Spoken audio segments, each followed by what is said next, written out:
మా ఇంటి బోండాలు చూసేద్దాం రండి. దీంట్లో ఏమేమి వేసుకుంటానో చెప్పేస్తాను.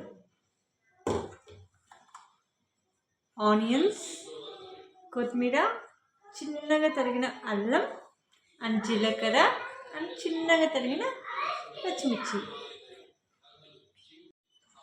ఇలా అన్నీ వేసుకున్న తర్వాత బాగా ఇలా బీట్ చేసుకోండి. ఇలా బాగా కలుపుకుంటే ఎయిర్ గ్యాప్స్ ఫామ్ అయ్యి చాలా బాగా వస్తాయి బోండాలు. ఇలా ఒక 2-3 నిమిషాలు కలుపుకోండి. చూడండి ఇలా బాగా ఇలా కలుపుకోవాలి.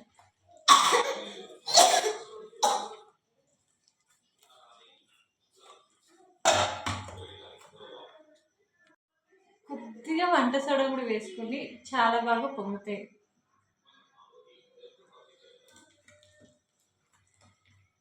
అన్నీ వేసుకొని ఇట్లా బాగా కొంతసేపు ఇలా బాగా కలుపుకున్నాం అనుకో బోండాలు బాగా క్రిస్పీగా వస్తాయి. నాకైతే బోండాలు అంటే ముందుగా గుర్తొచ్చేది నెల్లూరులో 3 years ఉన్నామండి. అప్పుడు బాగా బయట తినేవాళ్ళము. ఎక్కువగా బోండానే ప్రిఫర్ చేసేదాన్ని. చాలా బాగుంటాయి. నెల్లూరు ఫేమస్ బోండాలు అని చెప్పచ్చు.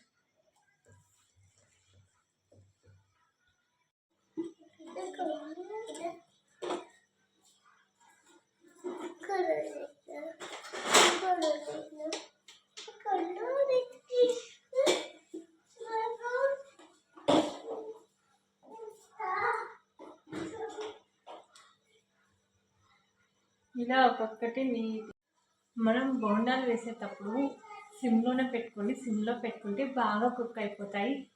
తర్వాత కొంచెం హై ఫ్లేమ్లో పెట్టుకోండి, బాగా రోస్టెడ్గా అవుతాయి. చాలా వరకు సిమ్లోనే పెట్టుకొని ఉడికించుకుంటే లోపల పచ్చిగా లేకుండా మంచిగా కుక్ అయిపోతాయి. ఇలా సిమ్లో పెట్టుకొని ఉడికించామనుకోండి లోపల అసలు పచ్చిగా ఉండదు, చాలా బాగా కుక్ అయిపోతుంది. దాని తర్వాత ఒక్కసారి అలా హై ఫ్లేమ్ పెట్టామనుకో బాగా రోస్ట్గా వస్తాయి, రోస్ట్గా కనిపిస్తాయి కూడా. ఫస్ట్ మాత్రం సిమ్లోనే పెట్టుకోవాలి. సిమ్లో పెట్టుకుంటే లోపల పచ్చిగా ఉండేదంతా బాగా కుక్ అయిపోతుంది. చూడండి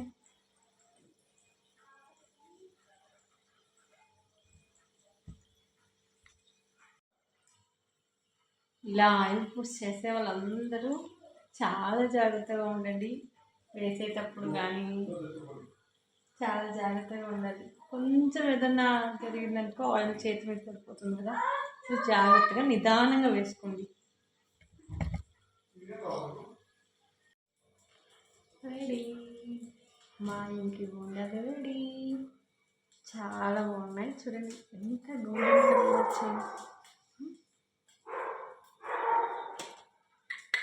చూడండి చాలా బాగున్నాయి కదా, 2 జంటలు అన్నట్టున్నాయి. రెడీ అయిపోయింది. చూడండి బాగా ఎర్రగా బాగా గోల్డెన్ కలర్లో వచ్చాయి కదా. టేస్ట్ కూడా చాలా బాగున్నాయి. మీరు కూడా ఇలానే ట్రై చేసుకోండి, చాలా బాగా వస్తాయి. ఐఎమ్ షూర్ డెఫినెట్గా నచ్చుతాయి.